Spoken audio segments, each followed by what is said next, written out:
Desempenho decepcionante, lesões inexplicáveis e uma crise na diretoria que parece não ter fim. Como apenas 12 meses conseguiram ser tão destruidores para a torcida de um dos maiores times do Brasil? Bom dia, tarde ou noite. Eu sou o BMC e hoje a gente vai falar sobre uma das temporadas mais bizarras do futebol brasileiro. No caso, o 2025 do São Paulo. E para contar esse desastre inteiro, eu vou tentar passar por todos os problemas que aconteceram nesse ano, porque acredite em mim, são muitos. Então, vamos voltar lá pro início de 2025, em que o torcedor são paulino não tava dos mais satisfeitos do mundo, mas também não dá pra falar que o negócio tava podre. Na temporada anterior, o clube chegou nas quartas da Libertadores e foi eliminado no detalhe pro campeão Botafogo, ficaram em sexto no Brasileirão, e apesar de naquele momento já existirem várias complicações na gestão do clube, a expectativa pra temporada era até que decente. O torcedor do São Paulo ainda tinha confiança no trabalho do Luiz Ubeldia, e com o enorme retorno do Oscar, cria de Cotia que apesar de ter ficado na China por muito tempo, consolidou seu nome como meia de qualidade no futebol mundial, era criada a expectativa de um time que fosse minimamente bom, que conseguisse jogar bola. E nos meses iniciais, dá pra falar que o São Paulo não decepcionou. O primeiro jogo-chave da temporada aconteceu na terceira rodada do Campeonato Paulista, quando o São Paulo ganhou um clássico contra o Corinthians de 3-1 e teve uma atuação incrível do Oscar. O otimismo, inclusive, aumentou bastante depois dessa partida, até porque outro cara que brilhou nesse majestoso foi o Lucas, que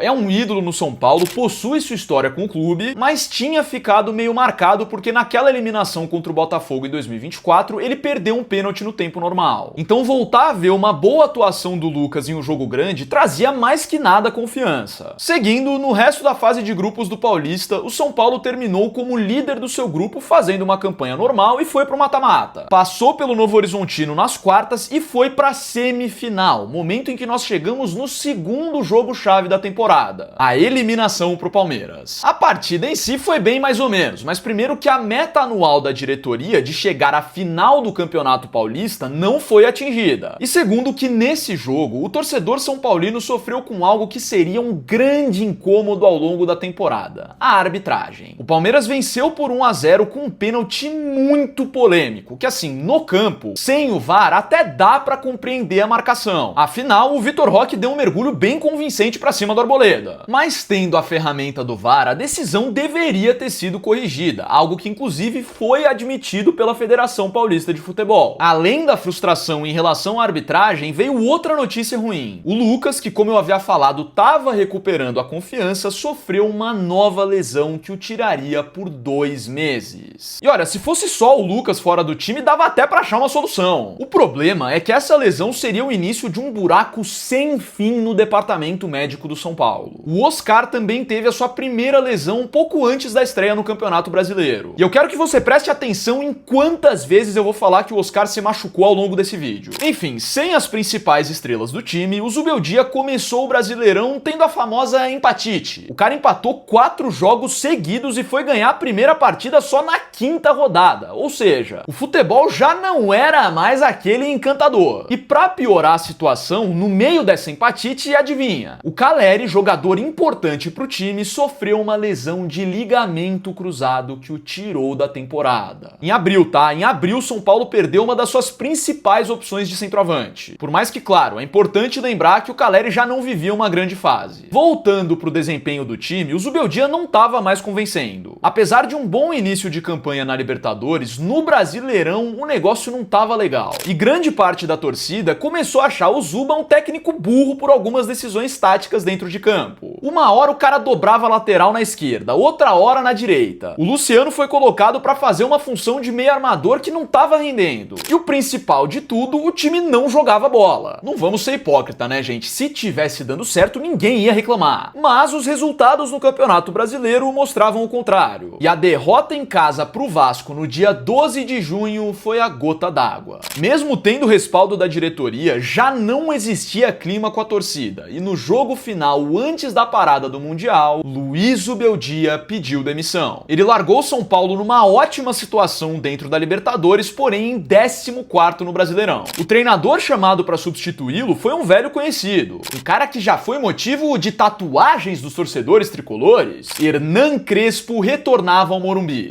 E sinceramente, entre as tremendas cagadas que eu ainda vou citar sobre sobre a diretoria, eu acho que dá pra falar que a contratação do Crespo foi um dos poucos acertos da temporada de 2025. Ele já tinha história no São Paulo, foi bem no Al-Ain e era um nome que agradava bastante gente. O início da segunda passagem do Crespo já começou sendo atrapalhado por desfalques. No primeiro jogo dele, o São Paulo perdeu mais um centroavante e mais uma vez por uma lesão no ligamento cruzado. O jogador em si se trata do Rian Francisco, joia de Cotia que jogou muita bola na Copinha de 2025 e das poucas oportunidades que teve com o Zubeldia se mostrou um centroavante de muito potencial. Pois bem, com essa lesão ele ficou oficialmente fora da temporada e em julho restava apenas um centroavante do elenco original que o São Paulo planejou para a temporada de 2025. No caso, o André Silva. A diretoria até trouxe Tapia e Dineno para tampar esses buracos de Rian e Caleri. Mas assim, com todo o respeito, desde aí o elenco do São Paulo, que já não era espetacular, começou a ficar nivelado por baixo. Outro cara importante que se machucou de novo foi o Oscar. Segunda lesão na conta e dessa vez de um jeito muito mais sério, envolvendo a lombar. Olha só, uma contratação que era para ser das mais bombásticas do futebol brasileiro em 2025, passava a ter dificuldades para simplesmente conseguir uma sequência de jogos. Mesmo com todos esses desfalques, o Hernan Crespo foi capaz de iludir o torcedor são paulino novamente, fazendo o time jogar bola. O técnico argentino recuperou o futebol do Luciano de um jeito espetacular e engatou uma sequência de 5 vitórias consecutivas usando o São Paulo todo remendado. A torcida estava criando esperanças, até que veio o primeiro choque da temporada. Uma das partidas que o Crespo ganhou foi o jogo de ida das oitavas de final da Copa do Brasil contra o Atlético Paranaense, que não parecia um adversário muito perigoso. Só que a vantagem que o São Paulo fez no Morumbi foi de apenas um gol. E na segunda partida, mais especificamente no dia 6 de agosto, aos 4 minutos do primeiro tempo, o goleiro Rafael foi expulso com, adivinha, mais uma polêmica de arbitragem. Existia uma chance clara de gol na arrancada do Kevin Viveiros. A questão é que muitos comentaristas cravam que o São Paulo foi prejudicado porque o Rafael não tocou no Viveiros pra ele cair daquele jeito. Isso, ó, palavra de vários comentaristas, tá? E olha, por ser um lance muito rápido, eu devo admitir que as imagens que a gente tem do replay não são 100% esclarecedoras. Tipo assim, o Rafael pode até ter feito a falta no Viveiros, mas é bem difícil ter uma certeza em relação a isso nos frames, não tem como negar. Bom, fato é que o Rafael foi expulso no começo, o São Paulo teve que substituir um jogador de linha para colocar o Jandrei na partida, e o resultado você já sabe qual foi. O Atlético igualou a vantagem do São Paulo e nos pênaltis o tricolor não converteu sequer uma cobrança. Além desse vexame nas penalidades, como eu já tinha falado, a eliminação do São Paulo nas oitavas da Copa do Brasil foi um choque. Primeiro que mais uma meta da diretoria não tinha sido atingida. E segundo que o São Paulo caiu para um time que estava na Série B. Mal sabia o torcedor que em agosto, metade da temporada, viria o início de uma cacetaralhada de confusão. Antes dessas confusões todas, eu devo citar aqui talvez a única alegria que o torcedor são paulino teve em todo 2025, que aconteceu no fim de agosto. E no caso eu tô falando do confronto das oitavas de final da Libertadores contra o Atlético Nacional. Pra quem não lembra, o São Paulo foi assaltado pelos caras em 2016 e nesse ano eles conseguiram se vingar. Com muita incompetência por parte do Atlético Nacional, mais especificamente de um cara chamado Edwin Cardona, que perdeu 2 pênaltis no jogo de ida, e com muita competência do goleiro Rafael, que pegou um desses pênaltis do Cardona e ainda catou na disputa de pênaltis após os 180 minutos. E olha, o torcedor são paulino comemorou essa vitória demais com razão. A melhor chance que o São Paulo teve de ganhar uma Libertadores nos últimos 10 anos foi justamente em 2016. Então, digamos que essa vingança era um acerto de contas necessário na mente dos são paulinos. Só que apenas 5 dias depois viria mais uma notícia ruim. Pela primeira vez na sua história, o São Paulo sofreu um transfer ban da FIFA, que pra quem não sabe é basicamente uma proibição de registrar novos jogadores até você pagar uma dívida de alguma transferência anterior. São Paulo estava devendo o Cerro Porteño pela contratação do Bobadilla, que chegou ao início de 2024. E pô, convenhamos, ter essa marca de primeira vez na história com o assunto transfer ban não era algo muito positivo para a diretoria. Mas ok, o São Paulo pagou a parcela atrasada no próprio dia 25 e resolveu o problema. Por sinal, que bom que eles resolveram rapidamente, porque no mesmo dia que aconteceu tudo isso, o São Paulo jogou contra o Atlético Mineiro no Brasileirão. E cara, eu não acredito no que eu vou falar. Você lembra do André Silva, né? O único centroavante que restou do elenco original pra temporada. Sim, acredite se quiser, nesse jogo contra o Atlético Mineiro, ele lesionou o ligamento cruzado. Cara, desculpa, é inacreditável. 3 centroavantes e os 3 foras por causa do bendito ligamento cruzado. Porra, é muito azar. Sabe o que é mais bizarro de toda essa situação? Mesmo tendo trazido o Dineno, que é um centroavante de origem, e o Tapia, que joga improvisado lá, o São Paulo acreditava tão pouco nesses caras que tinham chegado há tipo 2 meses, que a diretoria tentou buscar mais um centroavante. A oportunidade de fato era muito boa, afinal estamos falando do Marcos Leonardo, atleta de muita qualidade pro futebol brasileiro, mas pô, era centroavante que não acabava mais. Ao que tudo indica, o Marcos Leonardo até queria ir, porque ele estava encostado no Al Hilal. E essa tentativa iludiu demais a torcida, porque isso sim seria um reforço de peso. E existia uma possibilidade real de acontecer. Mas não tem jeito, rapaziada, a negociação se arrastou até o último dia da janela, o clube tava sem grana e a torcida são paulina teve mais uma frustração. Só que torcedor são paulino, peraí, você não tem tempo de ficar lamentando essa parada aí do Marcos Leonardo. Já tem uma outra situação pra ficar puto aqui. No dia 11 de setembro, o ponta Henrique Carmo, considerado jogador de muito potencial da base do São Paulo, foi vendido ao CSKA de Moscou por 5 milhões de euros. E ele não foi o único cria despachado não. São Paulo também vendeu Matheus Alves e Lucas Ferreira. Essas transferências irritaram bastante a torcida, que via um potencial futuro